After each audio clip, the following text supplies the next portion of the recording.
मैंने हिंदुस्तान के इस वैश्यावृत्ति के इतिहास पर थोड़ा काम शुरू किया है पिछले कुछ वर्षों से कि आखिरकार ये ऑर्गेनाइज्ड लेवल पर प्रोस्टिट्यूशन कब से आया इस देश में। क्योंकि हम इतिहास में पढ़ते हैं तो गणिकाएं हुआ करती थी, कोई वैश्या नहीं होती थी इस देश में। गणिका में और वैश्या में जमीन आसमान का अंतर होता है। गणिका कौन होती है?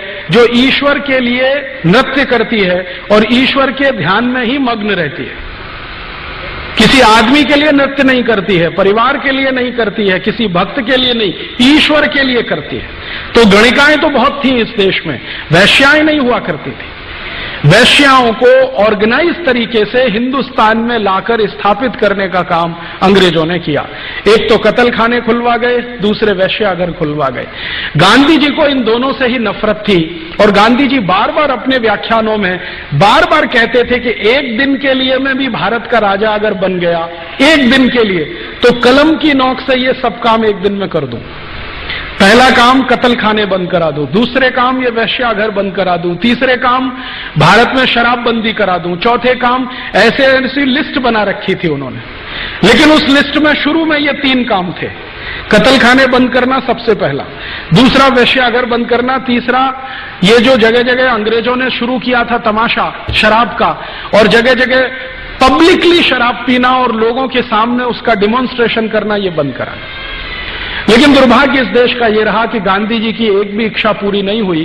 अंग्रेज गए, उन्होंने जो कत्ल खाने खोले थे वो अंग्रेजों के जाने के बाद और बढ़े। अंग्रेज गए, उन्होंने जितने वैश्याघर खोले थे इस देश में अंग्रेजों के जाने के बाद वो और बढ़े। अंग्रेज गए तो जितनी शराब छोड़कर गए थे उससे ज्यादा शराब इस देश में बढ़ी और अंग्रेजों से ज्यादा बेहूदगी तरीके से भारत की सरकार ने शराब को बढ़ावा दिया। गांधी जी की एक भी इच्छा पूरी नहीं हुई है। पता नहीं उनकी आत्मा को शांति मिली होगी या नहीं मिली होगी। बहुत लोग कहते हैं कि मरने वाले की आत्मा को शांति तब मिलती है जब उसकी इच्छा पूरी होती है। यहां तो एक भी इच्छा पूरी होती हुई नहीं दिखाई देती है। लेकिन हर साल इस देश में 2 अक्टूबर मनाया जाता है। हर साल इस देश में 2 अक्टूबर आता है। सरकारी अधिकारी, प्रधानमंत्री से लेकर राष्ट्रपति, राष्ट्रपति से लेकर राज्यपाल, मुख्यमंत्री, तमाम मंत्री गांधी जी की समाधि पर जाते हैं, कुछ फूल चढ़ाते हैं। टीवी चैनलों पर हम उनकी अच्छी अच्छी बातें सुनते हैं।